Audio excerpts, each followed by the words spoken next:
Charles, it's pretty amazing. We came up with the idea for this fatal distraction, and then it just sort of fits perfectly with this story that Laura has broken. How are you? And welcome to the new international version of Sunday with Charles. Yeah, Sunday/Monday with Charles. But yeah, it's a real treat to be with you. I'm finally over jet lag. It is actually I'm not going to say where I am, but it's a long way from Tipperary, that's for sure, a long way from New York City. And then we see the story that was broken by Laura Loomer. And I think we should dwell on this a little bit because there's also footage of various people, various Black people, calling Kamala Harris out for simultaneously pretending. And by the way, this idiot has not held a press conference now in 14 days since it had emerged she's going to be the presidential candidate. And there are not many days left before the election. So in my experience, if you in the number one success move, or the number one move to augur for success in business is to ask for the order. If you have a good product, ask somebody to buy it. Ask if you have a good service, ask somebody to procure it. This idiot is not, she's going on RuPaul's drag queen show. She's doing scripted events where it's rumored that homeless people are being paid money to show up, big money, like $150 per person. But she hasn't really gone before the press in even the bare minimum required. And mind you, this is somebody who served in the Senate, who was elected Attorney General of California, who was a prosecutor. And it's an insult to all Americans that this, Frank, I'm going to say what I think she is. She's an ignorant bitch, has not gotten in front. She's full of sass talk and trash talk, but she's unwilling to sit down with people and go into her true background, her true beliefs, articulate a program to move the country forward. She keeps talking about the country needs to move forward, but not backward. How? What is her plan? Tax the living shit out of the rich? Steal everybody's money?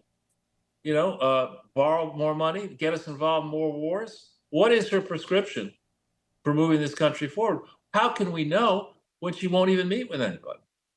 Anybody serious? And this is just unacceptable. A strong candidate is eager to get out there in the ring and take on all comers. That's what champions do. This isn't a champion. This is not even a DEI hire. This is a disgrace. And we want all of our kids to do well in life. What kind of a role model is this idiot? Right? How did she get into politics? Of the many people who Harvey Weinstein abused, and let's not forget that Michelle Obama praised Harvey Weinstein and had one of her daughters go work for Harvey Weinstein, which is very tough. That is weird, right? That you would tell your daughter, yeah, I think it's a good idea to be an intern for Harvey Weinstein. Right? What could possibly go wrong?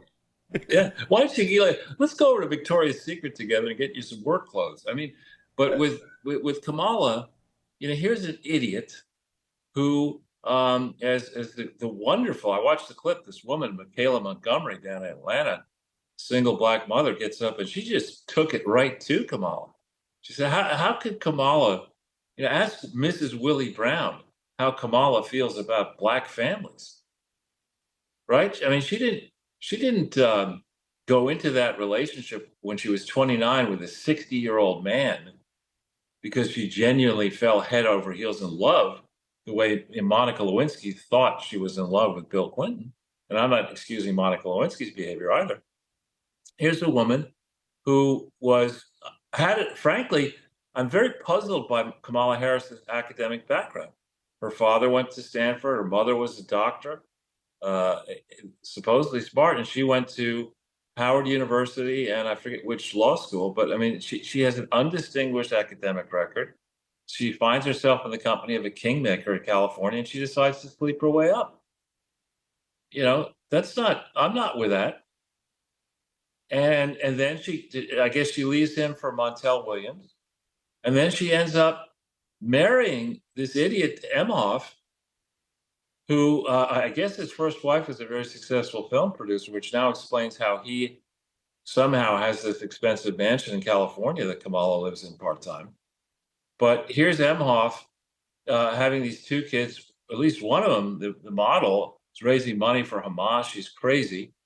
But meanwhile, Big Daddy here is banging the nanny. She gets pregnant. We don't yet know whether a child was materialized. Right? Is that P Diddy with the one of the Obama kids? That's Montel Williams with Kamala Harris. I can't tell. I can't tell. I don't have my glasses on. Charles. This nighttime version is way better.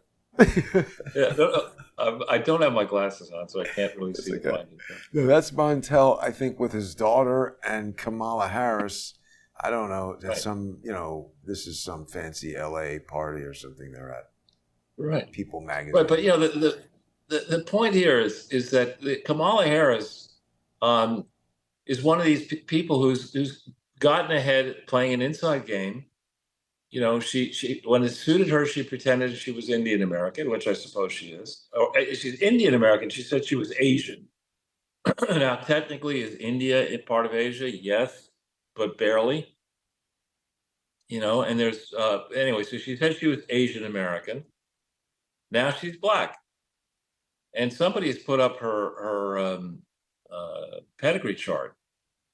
And if you do the math, she's less black than Obama is. I think that was Laura did that too. Laura's been all over this, Charles. She had, because Trump had a classic Trumpy line. He said, she became black. And Laura, I think, had her birth certificate or something.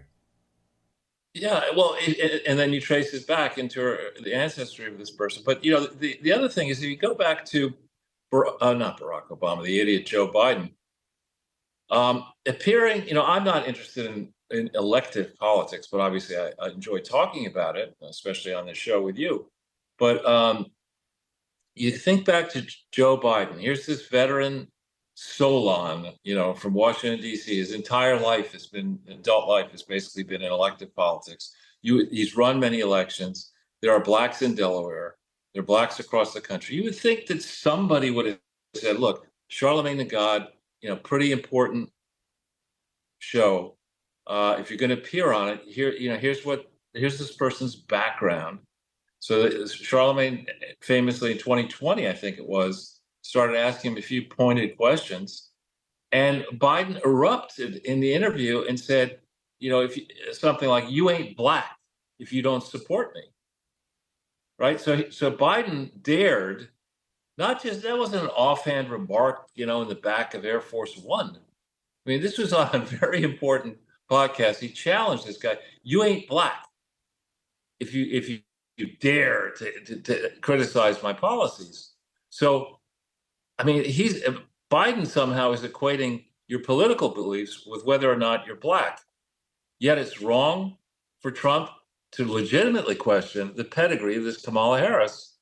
And the fact that she didn't come up through life saying, I'm black, I'm black, I'm black. She sold hard this Asian idea, this Indian American idea. That's when she wasn't selling other things hard to get to the top. I mean, this person should be ashamed of herself for throwing the kind of shade. When Trump appeared to back away from the ABC debate, Cedric Richmond, who's one of the co-chairs and another idiot from New Orleans, dared to suggest that Trump was afraid of debating Kamala Harris. That's like saying Mike Tyson is afraid to beat up some unruly asshole who's giving him shit on a plane. We saw what happened there. Right? I don't think Trump is afraid to debate Kamala Harris. Might as well wrestle an alligator. That's like going to the zoo and picking on a lion. How stupid is that guy? Right. Yeah. Yeah. And then actually there's another thing which we'll talk about now and expand upon in the non-public section, First Amendment form, that there's a story in the Washington Examiner about the 7 people who are closest to Kamala Harris, and take Doug Emhoff aside. Well, actually start with Doug Emhoff. He was the partner at DLA Piper, and people may not remember that DLA Piper was the law firm, the quote independent law firm that allowed a partner there to assess whether the Clinton Foundation was a fraud or not, in so many words. And they, quote, gave them a clean bill of health, not actually doing the work properly and lying their asses off. That's DLA Piper. James Comey's brother was a partner there. It's a big firm. And now we know that Emhoff is a partner there, and that DLA Piper represents a lot of communist Chinese connected companies and other questionable companies trying to navigate their way through the federal minefield. So of the other 6 who were listed, they're all closely tied to the Clinton world, and some of whom, one, Tina Flournoy, I believe, was Bill Clinton's chief of staff. I may have that wrong. It might be her sister. But you look through all of this, these people are all very much tied in to Clinton world, of course, the Obama world, but to Clinton world, with all the attendant dangers of being linked into that epic fraud. If you punch these people's names, Minion Moore, for example, into, I found that to be a curious name, because Minion, I believe, isn't that the sign that you put for if you're a Jewish family, you put it on your front door or something? That's or a what mezuzah. Is a minion? That's mezuzah. a Okay. mezuzah. A minion is, I think, 10 or 12 people. Oh yeah, to conduct a prayer. The minimum number of people to do what do you call it? But in this case, she might as well be a little green, googly-eyed minion following. Yeah, right. Maybe that's what she's named after. Right. Just another Y, not the I. But anyway, you punch her name into the Podesta WikiLeaks, and you'll see that these people are all just intimately tied into Clinton land. And I think what's going on, Donna Brazile is a despicable human being who gave the debate questions to Hillary Clinton in 2016 when she was working for one of the media concerns. I mean, these are, Tina Flournoy. These people are all people who have much to lose when, as and if Trump gets in with a real attorney general and a real head of the IRS and a determination to prosecute charity fraud, large and small, but especially in these elite,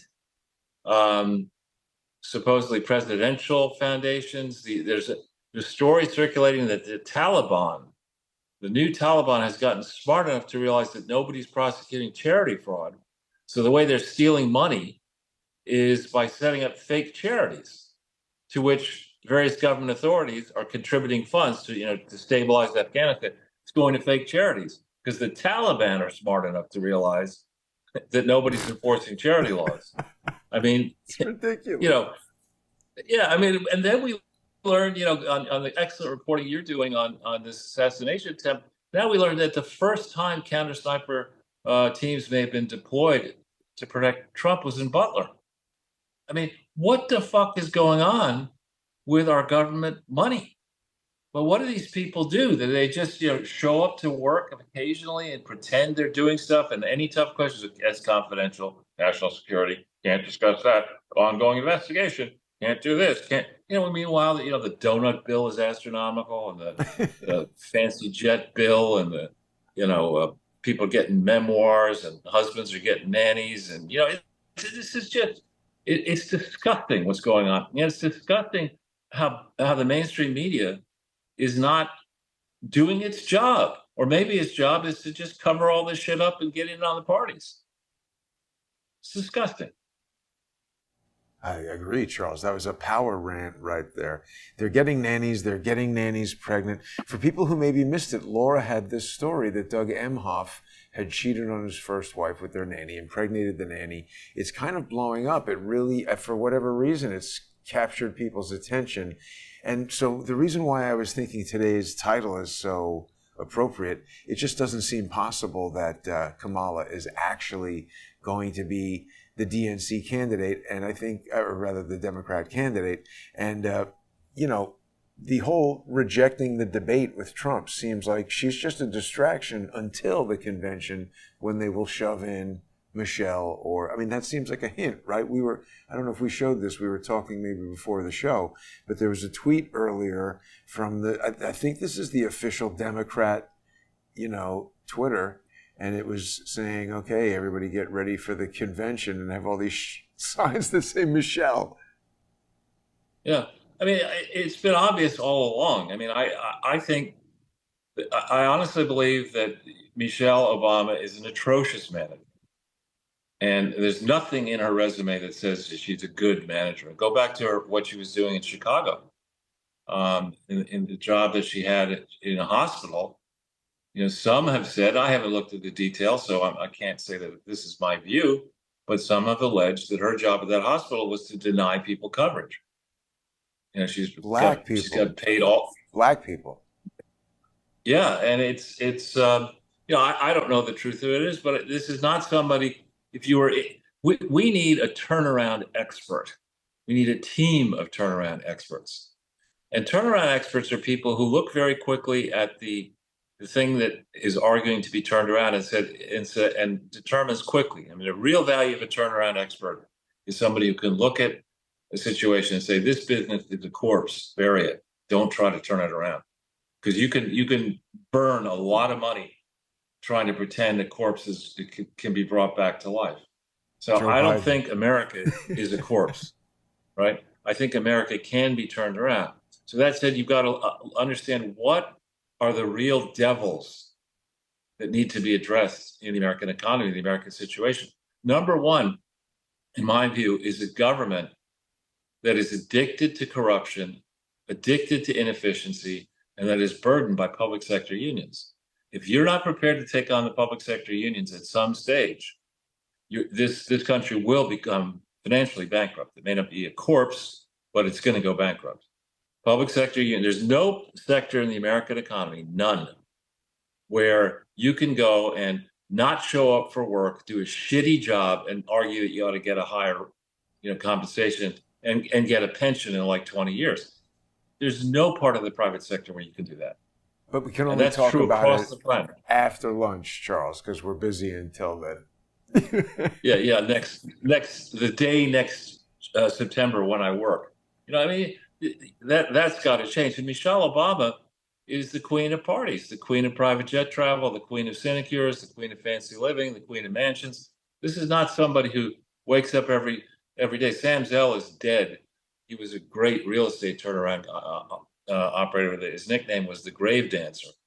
And, he was somebody who just woke up in the morning before he brushed his teeth, he spit out a bunch of nails. So that was a nice dream. That's not Michelle Obama. And so the people who are trying to slot her into the presidency are people who want to continue the path we've been on, where George W. Bush pretended he was president, where Barack Obama pretended he was president. Then it was interrupted by Trump, who said, listen, man, I'm president. I don't want the money. I'll work for $1 a year. I'll lose billions of dollars during my presidency, but I need to make America great again. Then we're back to this team of morons, one dumber than the next. If Kamala Harris, in doing her due diligence on Emhoff, didn't know about the affair, perhaps I can excuse her for not noticing that Joe Biden has been, a Slurpee since January 2021, if not beforehand. The guy there's nothing there, right? And you're the vice president of the United States. How do you not notice this? So, either she's so stupid that she couldn't notice that Joe Biden was, in her weekly lunch, Joe Biden's asking for applesauce and 3 nurses to spoon it into his mouth in a bib so it doesn't get on his custom-made suit. She had to know the guy was non-compos mentis for months. Somebody was saying that it's her obligation to bring in the 25th Amendment, and that she's... Yeah, right. She's demonstrating that she's not even competent to be vice president. Just to something you were speaking about a moment ago, Charles, there was a pretty interesting interview where Elon Musk revealed that he's spoken to Trump about a government efficiency commission that he would participate in. I think that even if people have doubts about Elon Musk, that's a pretty good idea. He was good at firing 75% of Twitter and making it work better. I like that. Well, we had a phrase when we were doing deal making, and who's in the room when the final decision is made, right? Generally speaking, when you're trying to do really big deals and stuff like that, you don't want to do them in a room of 100 people, right? You want to figure out who are the key people you need to make the final decision, right? Those are the people who really understand the core of all the issues. They'll see things that maybe the top dog is not going to see. Those are the people you want around you. Typically, it's maybe 5 people, maybe 8. It's certainly not, a McKinsey team and a Booz Allen team and fat Chris Christie saying he's going to beat up Donald Trump in a cage match. I mean, those kind of people, just let him, get into his tent-side swimming suit at the pool there at the beach and state-owned property and pour on the Coppertone and pretend he's relevant. I mean, there's so many people around the federal government and around these bureaucracies around the world who need to shut the fuck up and go and do something productive in the private sector.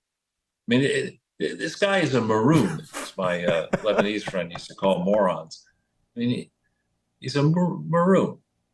And there's so many of them. Well, Pete Buttigieg, when's his report on racist roads going to be ready? I mean, or AOC, I'm a great bartender, so make me president of the United States. And I don't even know if she's a great bartender, but we've got to treat her with respect, because she's in Congress and not representing her district, canceling the Amazon deal, I circulated a story. Apparently now the Upper West Side, according to the New York Post, which may have it right or may not have it right, there's tons of mentally ill and illegal immigrants roaming the streets of the Upper West Side now.